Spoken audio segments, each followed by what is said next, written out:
Welcome, everybody, to our next session of AYA Power. We're going to give folks a few seconds as I see we have a lot of people trickling in. More, not so much a trickle, but a flow. I like this.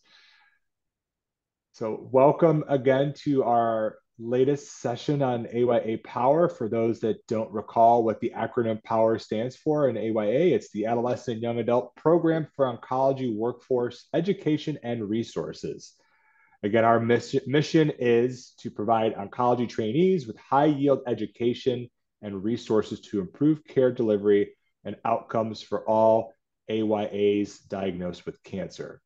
So thank you all again for being here today. Before I introduce our wonderful presenter, Sam Watson, just a couple housekeeping items. First and foremost, this session, presentation-wise, is going to go 20 to 30 minutes. Please feel free to ask questions. Put them in the Q&A area if you don't mind. Try not to put them in the chat. It's just easier for us to keep track of. But if you put them there, we'll take a look. Please have a conversation in the chat with each other. Make comments. We're always happy to have those conversations and keep things going. So we will have the Q&A at the end. This is being recorded, like all of the AYA Power sessions, and will be available on the elepants&tea.org website. We'll let you know when that is available, along with the survey to fill out for this session specifically. And Lisa will put that in the chat at the end so everyone has a chance to take that. But again, we will email that after the fact as well. Okay, so I'm going to pass it over to Sam now, do a quick introduction for her, since you're here for Sam, not for me. As fun as I can be sometimes, I guess. Samantha Watson is a two-time young adult cancer survivor and longtime patient advocate. She is the founder of the SAM Fund, the first and largest organization in the U.S. dedicated to supporting young adults in their financial recovery from cancer. In 2019, the SAM Fund became part of the Expect Miracles Foundation, and to date, over $4 million has been awarded in SAM Fund grants to young adults across the country. In 2023, SAM shifted her focus to philanthropic consulting and is now helping individuals, nonprofits, and for-profit companies make a meaningful impact in the authentic and effective way. She lives in southern Vermont with her husband, two kids, and her dog. And with that, Sam, I will pass it over to you. Thanks, Nick. And hi, everybody. I was just taking a quick peek at the list of participants, and it's so nice to see so many familiar faces. Okay, so I'm going to go ahead and share my screen. Let's make sure this works, and we will jump right in a sec. Aha. All right.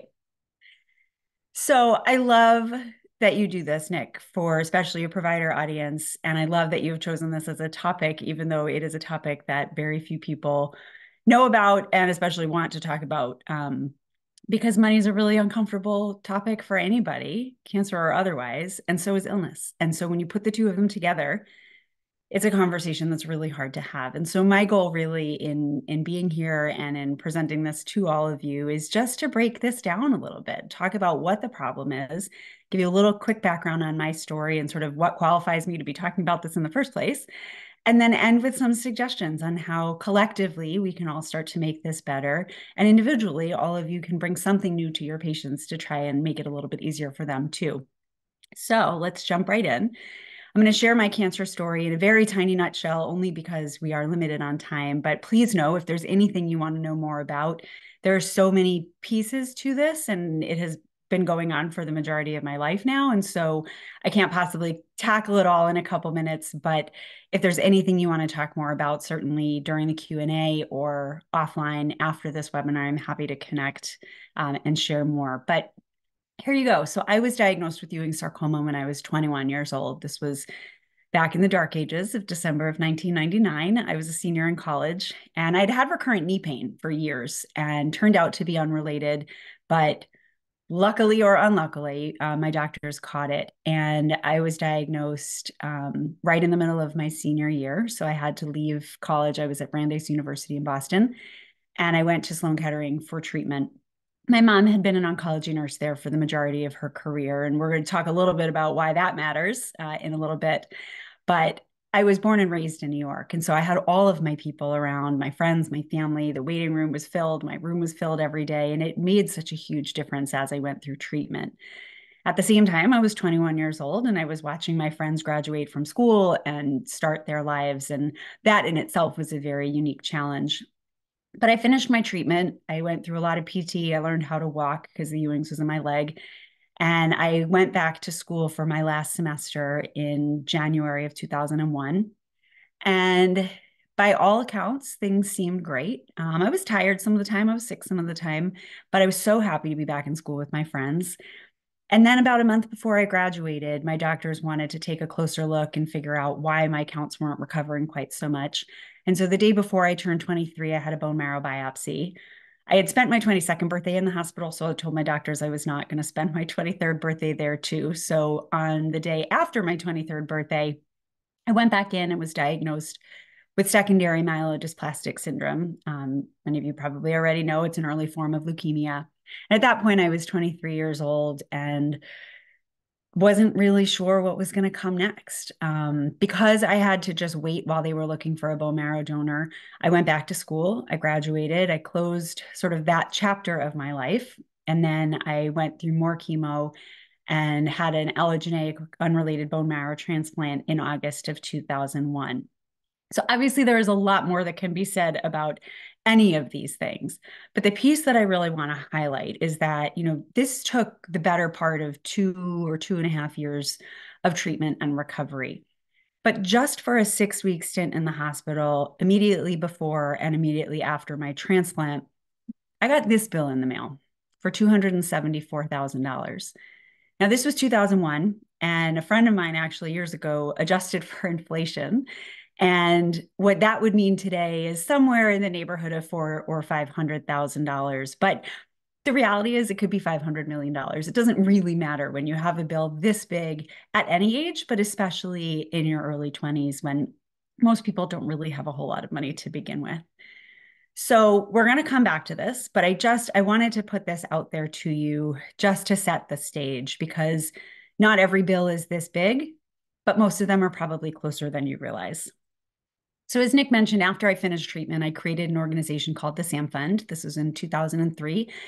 And excuse me, my goal really was to help young adults move forward financially after treatment because in addition to getting the bill that you just saw, we also had ongoing copays. I had the cost of seeing my doctors. I had the cost of traveling to see my doctors.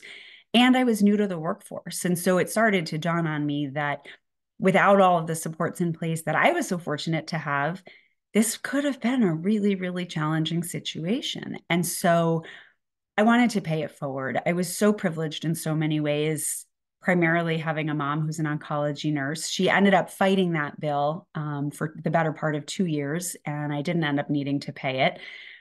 But I think I had this pretty clear sense that without my mom and without all of these other resources and privileges that I had, my story would have looked a lot different. And I started to meet young adults who were declaring bankruptcy and who were on the verge of living in their cars. And I just felt like this was something I could do that seemed easy. I just needed to raise money to help young adults pay their bills. That was my business plan. But what ended up evolving was an organization that really became recognized as a thought leader in two areas: one, financial toxicity, and two, AYA cancer. And the SAM Fund really sat at the intersection of those two issues, even before people were talking about financial toxicity as an issue, and certainly before really anyone was talking about AYAs as a distinct community. To date, over $4 million, as Nick mentioned, has been awarded in grants. And these cover a wide range of needs. So the most commonly requested, the most obvious ones probably are living expenses. So things like rent and mortgage, utility payments, grocery bills, medical expenses, certainly. So the cost of medical bills, but also the copays and the insurance premiums, whether that's individually or through COBRA. They're just, all of this adds up. And I don't need to tell any of you how high these bills can go. Health and wellness was another one that we started to see a lot of because for most people, these things are considered luxury expenses, right? Things like going to the gym or yoga or getting acupuncture, but also things like mental health and physical therapy and the things that are so critical to someone's ability to stay well and stay strong are often the first things to be cut when you're having trouble paying for food. So we give a lot of grants in that area. And then finally, family building, which is really specific to the AYA community and worth talking about. It's going to come up a couple more times today. So infertility is one of the most common side effects of AYA cancer, and it's still not always being talked about as often or as early as needed. And so the cost of starting a family once the young adult decides they want to become a parent can be prohibitively expensive. And so things like adoption, in vitro, donor eggs, donor sperm, donor embryos, et cetera, that was a separate category of grants that we've awarded and continue to award. And it doesn't just affect the thousands of grant recipients, who are young adult survivors themselves. But when you think about the AYA community, and I know sort of broadly speaking, it's anywhere from 15 to 39-year-olds, right? And that's a pretty big range. And so you have within that group people who are students, people who are working, people who are taking care of parents, people who are taking care of young kids. And so what we started to see over time was that the impact of the grants that we were giving wasn't just felt by the grant recipient, excuse me, survivor themselves, but also their parents, sometimes their children, their spouses or partners, and sometimes even their entire communities. And so, as Nick mentioned, in July of 2019, we merged with Expect Miracles Foundation. I'll give a special shout out because I saw Jenny Sheridan is on this webinar. Hi, Jenny. Jenny now oversees all of the SAM Fund programs at Expect Miracles. And I'm really proud to say that SAM Fund grants continue and they're growing.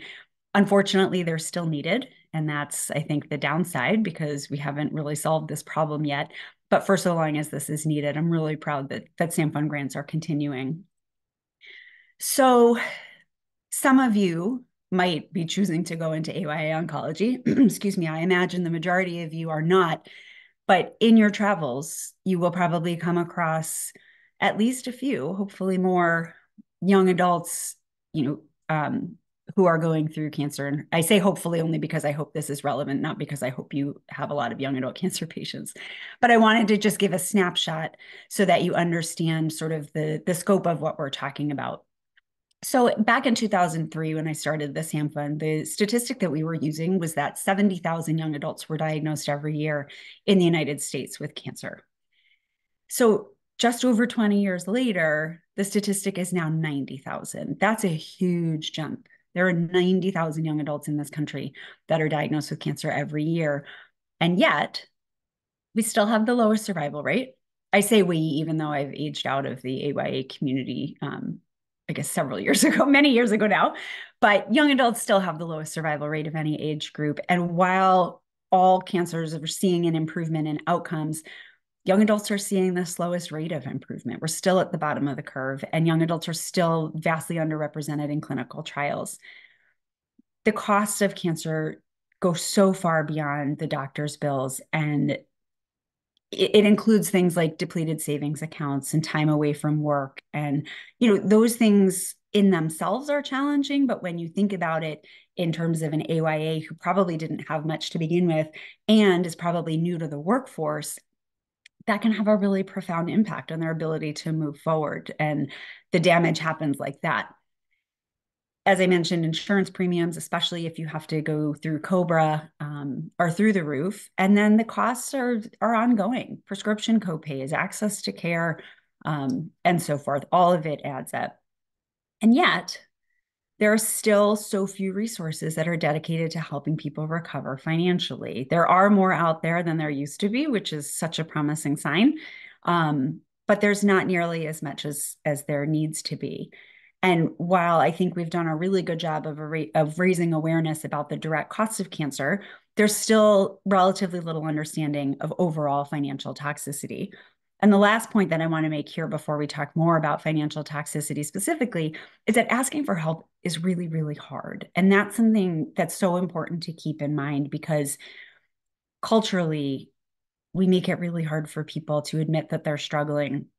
And when someone is going through cancer treatment, it's really hard to ask for help, especially if you're surrounded by people who, are already doing so much for you. Typically speaking, the last people that patients want to ask for help is from their doctors. So just know that this is a really uncomfortable conversation from the patient side as well.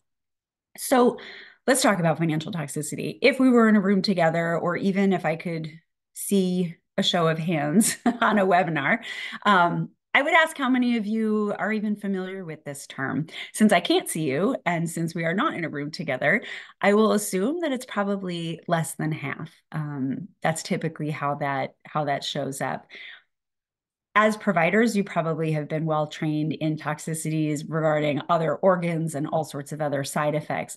Financial toxicity, I actually love the term, and I know it's a little bit up for debate, but I love the term because to me, it sort of puts it on the same plane with cardiotoxicity or, any other toxicities that sort of medically speaking, um, are already well addressed. And so this is one that needs to be paid attention to as well. Financial toxicity, sort of writ large, is damage to one's financial stability caused primarily, but not exclusively, by medical bills. It's impacted by several factors. So, as I mentioned, employment, also household income. If you have a young adult who's a single earner versus being in a dual income household, that matters. Insurance coverage certainly matters. Type of cancer, and specifically the length of treatment really matters too, because there are certain types of treatment, like what I went through for a bone marrow transplant or many other diagnoses that can take you out of the workforce for a year or two, which is catastrophic for a young adult who's brand new to the workforce. And so all of these things sort of can contribute to a young adult's sort of experience with financial toxicity. It's also important to note financial toxicity begins almost immediately, and it's ongoing. So this is not just one big medical bill coming in. This is not just a conversation that needs to happen at the time of diagnosis, but it's ongoing and it's profound. And I'll share some specific examples of sort of what that looks like in a little bit.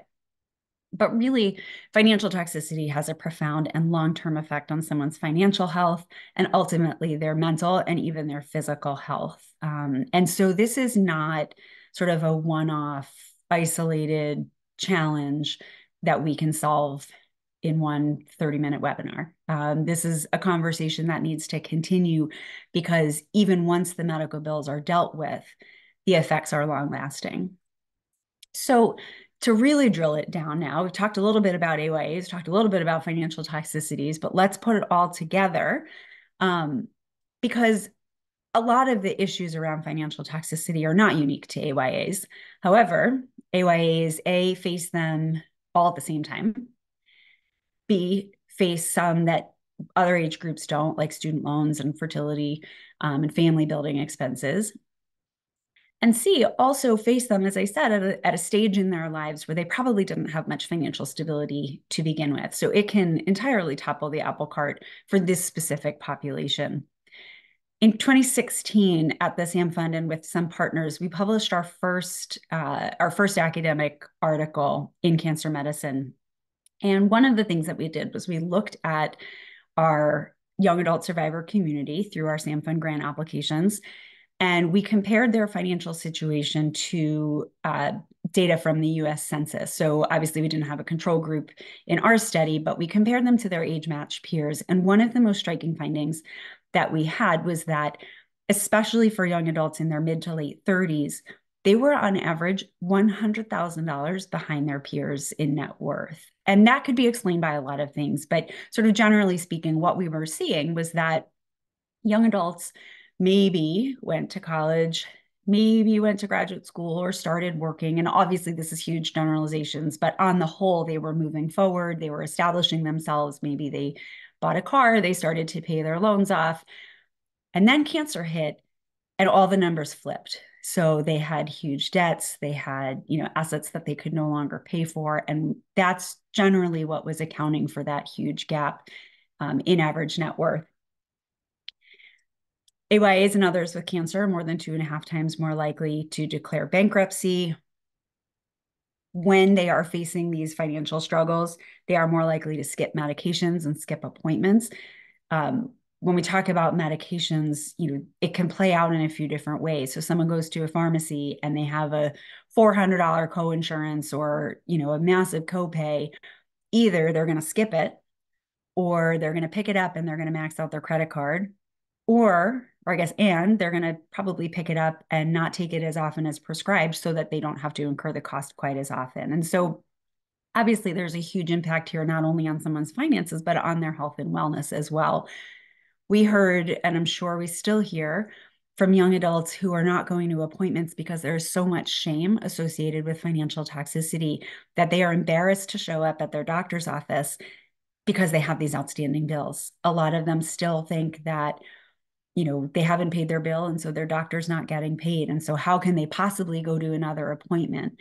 And it's not always just because they can't continue incurring costs, but it's also because, as I said, they are so afraid of what their doctor might think of them or the impact that this might have on their doctor. So there's still a pretty significant misunderstanding on how billing happens.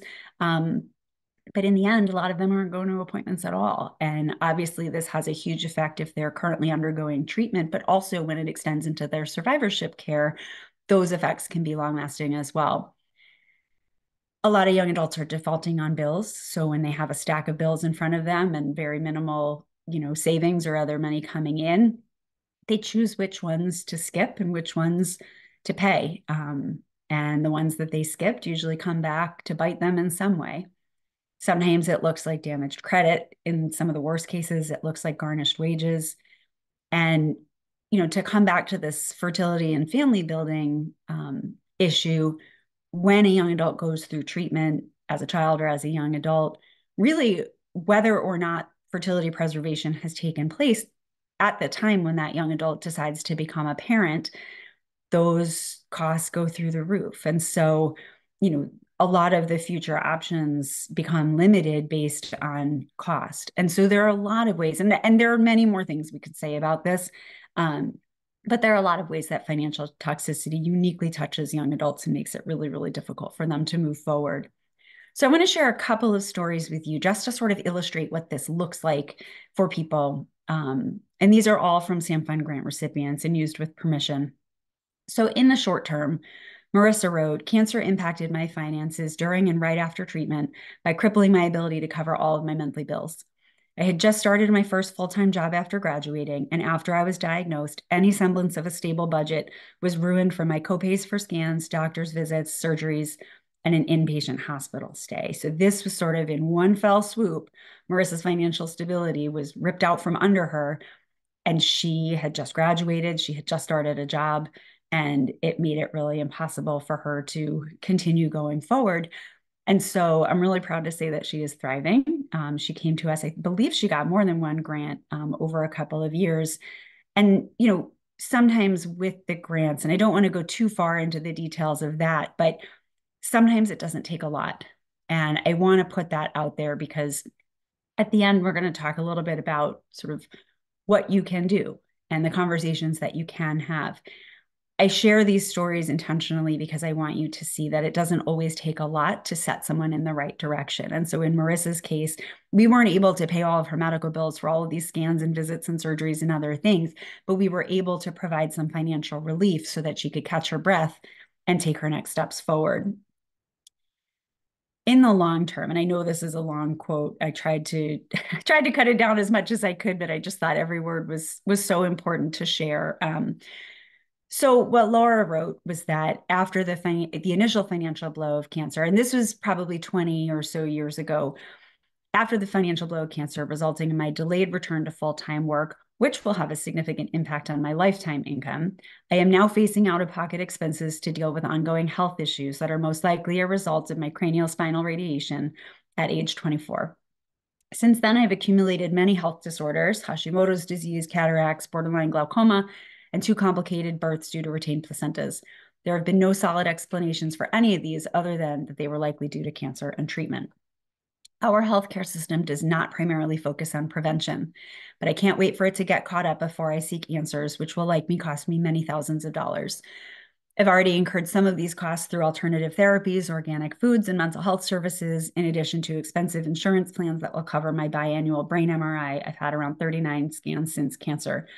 I do this to age normally and look and feel like everyone else. There's so much to be said here. But even though Laura's experience is specific to her diagnosis and her treatment, I share it because there are so many ways that this continues to play out almost 20 years later for her. So where do we go from here? So as providers, I think, you don't have a responsibility to become experts in these issues. You don't have a responsibility to know every last resource that's out there. But I think you do have a responsibility to your patients to know that this exists, to know that this is something that's likely going to affect your patients, and start the conversation. I think you're in a really unique position to be able to validate the experience that they're having and to make it okay for them to start asking questions or seeking out help. So, certainly, there are some tools out there that can help screen for financial distress. I would argue, even more important before you get to that point, is just to ask questions. Ask your patients how they're doing. Try and gauge sort of where are their sources of stress. Is it that they have young kids at home and now they have no childcare? Is it that they have to call in sick to work too many days? Is it, are there things that can be mitigated by their treatment schedule? Are there sort of easy things, low-hanging fruit that we can address to make some of those things better? But also knowing what resources exist within your institution or locally in your community. So are there social workers, patient advocates, financial navigators? Every place sort of calls them something different. But I've seen financial navigators or patient navigators and financial advocates. I mean, there's all sorts of resources that are available. And, obviously the extent to which those resources are available also depends on the size and the budget of the institution. But there are also some great resources and organizations that are sort of freestanding, that are either nationally focused or more locally focused. Sometimes all it takes is to encourage your AYA patient to do a Google search. So there used to be these huge, brochures and binders full of resources. And, there may still be that in certain areas, but on the whole, I think what's happening more frequently is that people are finding resources online. And so it might just be that you need to nudge them to search for financial assistance or search for, financial assistance within the hospital. And, a lot of times cancer is such a paralyzing, sort of mentally paralyzing disease. And they just need sort of a nudge. They need the encouragement to, go out and look for resources because they will find them. I promise you. They just don't always know to go online and look. One of the things that we have seen for all of these years is that some of the biggest crises came about because patients and families were entirely blindsided by the cost of their treatment. And so, obviously, any of the things I just mentioned are not going to lower the cost of cancer for them. It's not going to help them tackle a $274,000 bill or even a $10,000 bill necessarily, but it can help them better prepare so that they're not blindsided, so that they have time to access resources, to budget accordingly, and really be able to more effectively manage these costs. And then I have to put this in here because I still hope that someone someday, in one of these presentations will be inspired to pick a research topic around this issue or, focus on underserved populations. I don't know how many researchers or potential researchers we have on this call today, but we need research so that we can create change on a policy and on a systems level. And so, that obviously is a lot bigger than the one-on-one interactions you're going to have with your patients. But I couldn't include this slide without sort of putting those two things out there too, because there's only so much we can do on the ground individually and even in small groups. But with more research, hopefully will become more change. So I wanted to just leave you with these few sort of thoughts, and then we'll open it up to Q&A. I don't want anyone to leave this webinar feeling like the weight of this problem is on your shoulders. This is not your problem to fix alone. There are so many people that are working tirelessly, really, on both AYA cancer and financial toxicity. And it's an uphill battle for a lot of reasons. So I don't want any of you to feel like now that you know a little bit more about the magnitude of this problem, you have to go out and fix it. You don't. But I do think you can make it better for one patient at a time, and that matters a whole lot. One thing also to keep in mind is that financial toxicity is not just an AYA issue. As I said, I do think AYAs face financial toxicity in very unique ways, but healthcare is expensive. And, even outside of the cancer community, people who are going through any sort of illness at any age and at any life stage are probably going to deal with some levels of financial toxicity and distress. And so hopefully this just sort of sits on your radar screen. as I mentioned, there's so much shame and anxiety associated with all of this, especially for AYAs who are probably new to healthcare, new to advocating for themselves, maybe intimidated by their providers. Just because a patient doesn't bring it up doesn't mean it's not affecting them. So please never make the assumption that someone is not struggling with this, especially. If you can start the conversation, if you can validate their experience and just open the door for them to be able to think about it, it can go a hugely long way in starting to make that better. And I truly believe that when we can get ahead of a problem, it's less likely to become a crisis. These conversations really need to be had early, and they need to be had more than once. Even with everything that I've learned in the last 20 some odd years of doing this work, I still believe that if someone had tried to talk to me about my bills too early, I would have tuned them out. I think it's human nature when you're diagnosed with a life-threatening illness, especially, you just want to get to the other side of it. And I remember feeling like, just save my life and we will talk about the rest later. And I think that's still true. And so just because you might broach this topic or you might provide information about the financial assistance program at a hospital or encourage a patient to do a Google search, just because you have that conversation once doesn't mean A, that they were ready to hear it, and B, that there isn't going to be another opportunity. Sometimes patients also bring other people with them. And so if they're unable to hear information at a certain moment in time, somebody else in the room who's with them might. And so I think really the best thing we can do is strive to normalize this conversation and make it part of either an intake or ongoing conversations that we're having between patients and providers. There are also groups that are encouraging these same conversations on the patient side. And so I am hopeful that collectively we can start to talk more about this so that, again, people aren't blindsided and ending up, in profound crisis when they're at such a young age.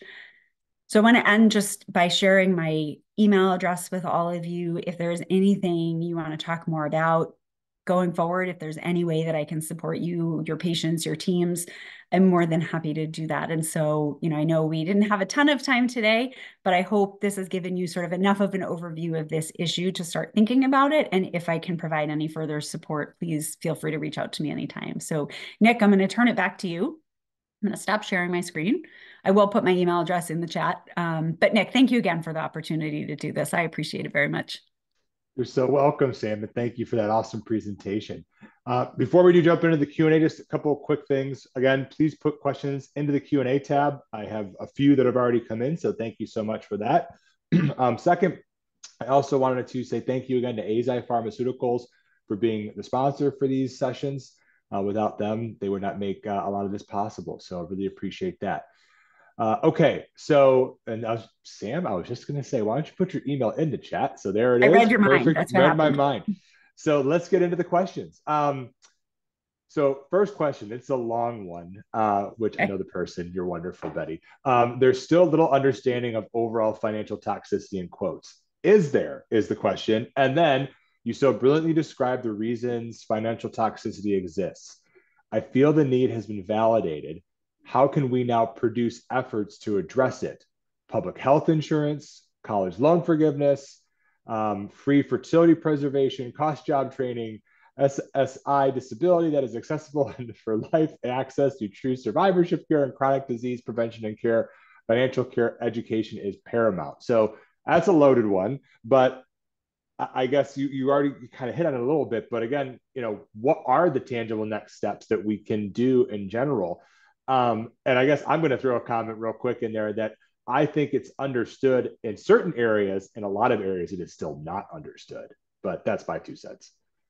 I think you're right. I think, we, by signing up for this webinar, everyone has indicated at least an interest in finding out, right? If not already familiar with it and wanting to learn more. So I think that's awesome. And it's not at all reflective of what's happening sort of more broadly.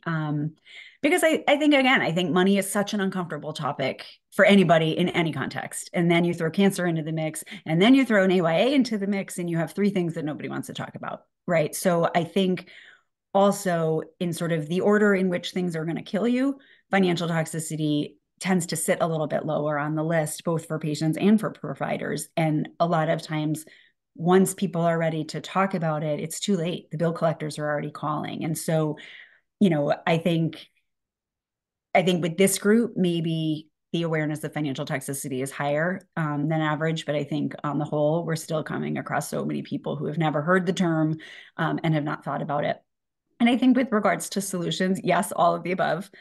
Um, you know, I want to just share a quick story. So one of the things that we did at the SAM Fund, which I was really proud of in 2018-ish, was we led an advocacy effort down in DC, and it was in partnership with an organization called Critical Mass, which is no longer in existence, but at that time was really focused on legislative advocacy. And Kate, who was heading up Critical Mass at the time, called me and said, okay, let's figure something out in DC for this community. What are the biggest needs that you're seeing? And we tried to sort of find the Venn diagram of the needs that we were seeing and the ones that could be addressed sort of at that level. And we landed on student loans. Again, not because student loans was the biggest need that people had, but we saw it pretty commonly. And what we learned was that it was the first one that young adults were likely to default on because it wasn't a medical bill, it wasn't a prescription, it wasn't groceries, and it seemed less important. And so we led an effort over the course of a year that resulted in a federal bill that now allows for 6-month deferment, automatically a 6-month deferment on outstanding federal student loans for anyone of any age going through active cancer treatment. And that to me was one of the defining moments of my career because it, I mean, I have no idea how many young adults were going to benefit from that, but I knew it was a lot. And it was a lot more than we could do, with our grants one at a time. And so, it's not either or. I think both are necessary. But again, looking at systems level change, the only way to really make this better is to advocate. And there are great advocacy efforts from Alliance for Fertility Preservation and Chick Mission and other groups around fertility preservation coverage. And, they're going sort of state by state. So I think my plea would be to look up these organizations and get involved. Sometimes what a lot of them need on an advocacy level is people to call their representatives, people to sign petitions, people to raise awareness locally and, with their representatives that these are issues that really should be prioritized. So help them out, get involved, because I think there are so many things that, can be addressed legislatively, but we need as many voices as possible. And I think, the best sort of advice and guidance I can give is really on the ground, person to person, with providers and patients. But if we really want to look to making this problem better, we all need to get more involved. And so seek those opportunities out. Nick, I'm sure there are some that, you guys are sharing and, that are on the website as they come up, but seek them out, help them out, because that's really where change happens. Mm-hmm. Love that. So true. It's so true. Our next question. Are there any recommended assessment tools for assessing financial toxicity? For example, SDOH form, distress form, etc. So I think, to the best of my knowledge, the one that's being used most frequently is the cost analysis. It was from like 2016, 14, something like that, by Dr. D'Souza and his team. I think it's like 11 steps that people are screening for. To be honest with you, I'm not sure what's doable for most providers when, they step into a room. I remember I still would have thought it was, very strange if my oncology lead had tried to talk to me about my financial distress. It'd be like, you focus on the research and the treatment and, but I do think there are some even informal screens that can happen. So, again, asking how someone is doing, right, is different than how are you feeling or how are your medications affecting you, but how are you doing? How is, what are the biggest challenges in front of you right now? And I actually heard a really, really wonderful presentation years ago from a patient navigator in Boston. And he said that when he was meeting new families, he had a set of 3 or 4 questions that he asked everybody. And I don't want to misrepresent what he said, but if I remember correctly, it was things like, what is your mortgage? Are you working? And then 2 others that I can't remember off the top of my head. He said he asked the questions. He didn't start big conversations about them, but he took the information back and he started gathering the resources that he knew they were going to need, even if they weren't ready to sort of hear it at that time. He just had them at the ready for when the moment came up. And that has stuck with me because I've always thought that was such a good approach.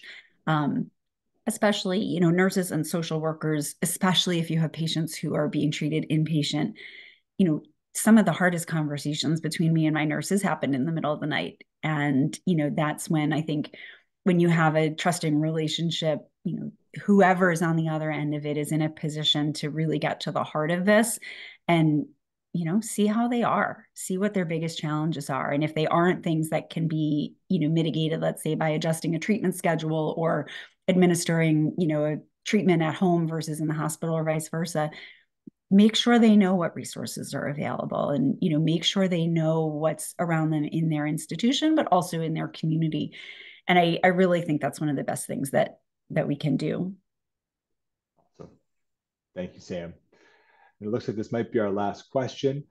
Thank you so much for this presentation. It was informative and very sobering. You mentioned your foundation helps with family building post-therapy. Are fertility preservation options also considered for funding? As you know, insurance coverage of these services are highly variable, state dependent, and often non-existent. Yes, we could do a whole webinar just on that. I'm sure you have. So yes, the short answer is yes. And I would reach out to Jenny at Expect Miracles Foundation for more details on the timing on that. But when fertility preservation is available, to patients even after treatment. I believe that's still one of the things. It was one of the things that we had covered for a long time, not covered in full, obviously, but tried to help with. So I believe that's still the case. But I would reach out to Jenny just to be sure.